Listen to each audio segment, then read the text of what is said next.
Раноградинарите да не брзаат со расадување на првите култури, бидејќи времето може да се промени и да настрадаат насадите. Ова се советите на агрономите кои предупредуваат дека ваквите температури знаат да направат многу проблеми во земјоделските посеви. Сведоци сме дека иако е јануар, зимски месец, температурите се поиќе личат еви денеска на пролет него во текот на денот него на зима.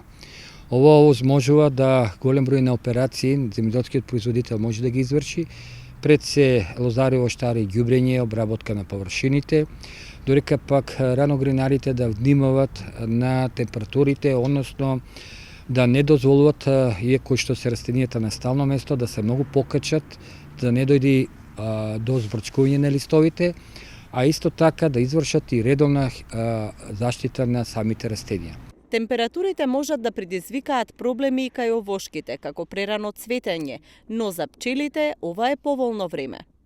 Исто така ќе искористам ова прилика дека може визуелно да се направи на контрола на пчеларите да направат на пчелникот, па во колку нема активност на пчелите да извршат брзо отварање, да видат дали нешто не е во реду со пчелите, во спротивно температурите се добро дојдени на пчелите со цел да излетуваат, да може да преживеат оваа зима. Значи вакви температури поодговарат на пчелите, него на овошките кои што можат некои рани сорти, ако потреби подолго да предвреме цветат и да дојде до измрзнување на цветовите. Последните неколку години температурите се поблаги во месец јануари, а следува заладување и понекогаш и врнежи од снег во февруари, што прави штети на земјоделските посеви.